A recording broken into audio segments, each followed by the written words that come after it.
வணக்கம் மக்களே, நான் உங்கள் கீர்த்தனா. இந்த வீடியோவில் ஒரு இன்ட்ரெஸ்டிங்கான பர்சனை பற்றி தான் நான் உங்ககிட்ட ஷேர் பண்ண போகிறேன். டாக்டர் பழனியப்பன் மாணிக்கம். யாருன்னு தெரிலல, இப்போ தெரியும் பாருங்கள். டாக்டர் பால். நிறைய பேருக்கு இவரை தெரிஞ்சிருக்கும். நிறைய பேர் இவரோட வீடியோவை நம்ம விரும்பி பார்ப்போம். ஒரு டாக்டராக ஸ்ட்ரிக்டாக இருக்கணும், எரெக்டாக இருக்கணும் அப்படின்லாம் இல்லாமல் ரொம்ப ஜாலியாக மக்களுக்கு நல்ல விஷயத்த ரொம்ப அழகாகவே சொல்லிடுவார். இவரை பற்றி பார்ப்போமா? இவர் மதுரையில் பிறக்கிறாரு. மதுரையில் பிறந்து எப்படி கலிஃபோர்னியாவில் one of the top most டாக்டராக ஆனார், எப்படி நிறைய மக்கள் மனசில் இடம் பிடிச்சாரு அப்படிங்கிறத இந்த வீடியோவில் நம்ம பார்க்க போகிறோம். இவர் 2000 MBBS ஜாயின் பண்ணுறாரு. அதுக்கப்புறம் இவர் ஸ்டடீஸ் த்ரூ அவுட் 15 இயர்ஸாக போய்கிட்டே இருக்குது. 2015 தான் கம்ப்ளீட் பண்ணுறாரு. வாழ்க்கையில் நிறைய கஷ்டப்பட்டிருக்காரு. ஒரு மிடில் கிளாஸ் ஃபேமிலியிலேருந்து வந்த பையன்தான். அவங்க அம்மா அவர் வளர்கிறப்போவே படிப்பு ரொம்ப முக்கியம், படிப்பு இருந்தால் தான் நீ ஃபேமிலியை பார்க்க முடியும், நீ சந்தோஷமாக இருக்க முடியும் அப்படின்னு சொல்லி வளர்த்துருக்காங்க. அப்போ எப்படியாவது நல்லா படிச்சிடணும்பா, டாக்டர் ஆகிடணும், நல்லா செட்டில் ஆகிடணும் அப்படின்னு இவருக்கு சின்ன வயசுலேயே ஒரு கான்செப்ட் தோணிடுச்சு. அதே மாதிரி படிக்கிறாரு. இவர் படிக்க மட்டும் படிச்சுட்டு இருக்காரு. அதுக்கப்புறம் ஆஃப்டர்நூன் பார்த்தீங்கன்னா லெக்சரராக ஒர்க் பண்ணுவார். நர்சிங் ஸ்டூடெண்ட்ஸ்க்குலாம் கிளாஸ் எடுப்பார். அதுக்கப்புறம் தங்கிக்கிறதுக்கு இவரோட கை செலவுக்குலாம் பணம் வேணும் இல்லையா? காலையில் படிப்பார், மதியானம் கிளாஸ் எடுப்பார், சாயங்காலம் ஆனால் ஒரு சாண்ட்விச் ஷாப்பில் போயிட்டு ஒர்க் பண்ணுவார். அப்போ அதில் கொடுக்குற அமௌண்ட்டை வச்சு இவர் ஃபுட்டுக்கு, ரெண்ட்டுக்கு, தங்குறதுக்குலாம் இவர் யூஸ் பண்ணிப்பார். அப்போ விடாமல் ஓடிக்கிட்டே இருந்திருக்காரு, விடாமல் உழைச்சிக்கிட்டே இருந்திருக்காரு. கொஞ்சம் கூட இவர் பிரேக் எடுக்கவே இல்லை. நிம்மதியான தூக்கம் இவருக்கு சுத்தமாக இல்லை. ஆனால் இவரை போட்ட ஹார்ட் ஒர்க்குக்கு இவருக்கு நல்ல பலன் கிடச்சிருச்சு. கண்டிப்பாக இவர் சூப்பரான டாக்டராகவும் ஆயிட்டார். ஆனால் அதே சமயத்தில் அவரோட ஹெல்த்தையுமே அவர் லூஸ் பண்ணிட்டார்.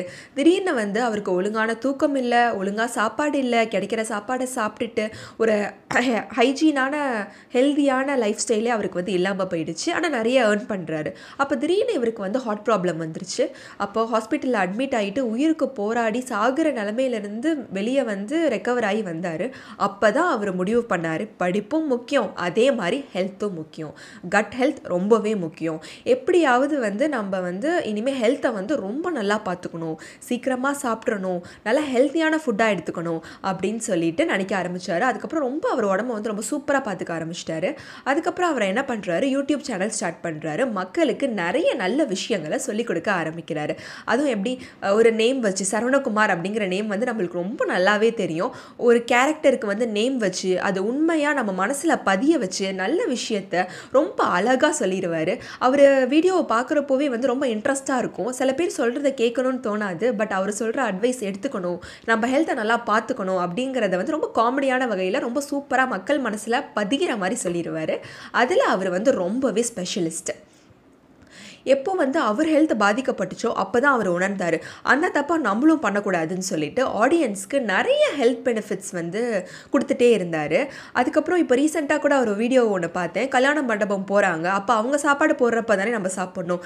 ஆனால் இல்லை, எனக்கு சாப்பிட்ற டைம் வந்துருச்சு, இலை போட்டு தண்ணியெல்லாம் அவரே வாட்டர் கேன்லாம் எடுத்து வச்சு எனக்கு சாப்பாடு போடுங்க, எனக்கு சாப்பிட்ற டைம் வந்துருச்சு, நான் லேட்டாக சாப்பிடக்கூடாது, நான் சீக்கிரம் சாப்பிட்ணும் அப்படிங்கிறத மண்டபத்திலேயே அவர் ஆரம்பிச்சிட்டாரு. அது ஒரு காமெடியான வீடியோவாக போட்டிருந்தாரு. ஆனால் உள்ள அவ்வளோ விஷயம் இருக்குது. சில இடத்துல நம்ம போனால் நம்மளே அட்ஜஸ்ட் பண்ணிப்போம், நேரத்துக்கு சாப்பிட மாட்டோம், கண்ட நேரத்துக்கு சாப்பிடுவோம், கண்டதை சாப்பிடுவோம். ஆனால் அப்படிலாம் இல்லை, ஒரு ஃபங்க்ஷனுக்கு போனால் கூட நம்ம சாப்பிட்ற நேரத்துக்கு கரெக்டாக சாப்பிடணும் அப்படிங்கிற வீடியோவை ரொம்ப காமெடியான வகையிலும் என்டர்டெயின் பண்ணுற வகையிலையும் ரொம்ப சூப்பராக சொல்லியிருக்காரு. இவர் நிறைய கஷ்டப்பட்டிருக்காரு. சாண்ட்விச் ஷாப்பில் கூட இவர் ரொம்ப உழைச்சிருக்காரு, தூங்காமல் இருந்திருக்காரு. அதோட இவர்கிட்ட எனக்கு ரொம்ப பிடிச்ச விஷயம் ஒரு என்னென்னா, நர்சிங் ஹோம் ஒன்று வச்சுருக்காரு. அதில் 50 பெட்ஸ் இருக்குது. எப்படின்னா கேன்சர் பேஷண்ட்டாக இருக்கட்டும், இல்லை ஸ்ட்ரோக் பேஷண்ட்டாக இருக்கட்டும், கைகால் நடக்க முடியாதவங்களாக இருக்கட்டும், அவங்களெல்லாம் ரோட்டில் கஷ்டப்படுறவங்க, அவங்களெல்லாம் முடியாதவங்களெல்லாம் கலெக்ட் பண்ணி கூட்டிகிட்டு அங்கே 50 பெட் போட்டு அவங்களுக்கு எல்லா ஃபெசிலிட்டியும் பண்ணி கொடுத்து, அவங்களுக்கு 3 வேளை சாப்பாடு கொடுத்து, அவங்களுக்கு நர்ஸ் போட்டு, டாக்டர்ஸ் அப்பாயிண்ட் பண்ணி, அங்கே பியூன்லேருந்து வாட்ச்மேன்லேருந்து அங்கே எல்லாமே இருக்காங்க. சூப்பராக அதை ரன் பண்ணிட்டு வராரு. மந்த்லி 8 லேக் அதுக்குன்னே அவர் செலவு பண்ணுறாரு. அவருக்கு யூடியூப்பில் வர எல்லா இன்கமுமே அவர் அந்த நர்சிங் ஹோமுக்கு தான் கொடுக்குறாரு. அதாவது அவர் என்ன சொல்லியிருந்தாருன்னா, மக்கள் எனக்காக கொடுக்குறாங்க, அதை நான் மக்களுக்கே செய்யணும்னு ஆசைப்பட்றேன். என்ன தான் இவர் டாக்டராக இருந்து பல உயிரை காப்பாற்றினாலும் சில பேர் தொடவே அருவருப்படுவாங்க. நிறைய பணம் இருந்தால் கூட பார்த்துக்க கூட ஆள் இருக்காது. அந்த மாதிரி கஷ்டப்படுறவங்க, சீக்கிரமாக இந்த உலகத்தை விட்டு போகிறவங்க, 6 மாதம் 1 வருஷம் தான் அந்த உலகத்திலே அவங்க வாழ போகிறாங்க. அந்த மாதிரி ஆளுங்களெல்லாம் எடுத்து அவங்க அந்த இருக்கிற அந்த 6 மாதம் ரொம்ப சந்தோஷமாக இருக்கணும், 3 வேளை அவங்களுக்கு சாப்பாடு சாப்பாடு கிடைக்கணும், அவங்க வந்து எந்த ஒரு டிஸ்கம்ஃபர்ட்டும் ஃபீல் பண்ணக்கூடாது அப்படின்னு சொல்லிட்டு அந்த மாதிரி ஆளுங்களெல்லாம் எடுத்து அவங்களுக்கு ஆதரவாக இருக்கார். இது வந்து அவ்வளோ பெரிய விஷயத்த ரொம்ப சிம்பிளாக அவர் பண்ணிகிட்டு இருக்கார். எப்போவுமே அவர் இந்த பணியை தொடரணும்னு நினைக்கிறேன். அவரை பற்றி உங்ககிட்ட ஷேர் பண்ணிக்கிட்டதில் எனக்கு ரொம்ப சந்தோஷம். தேங்க்யூ.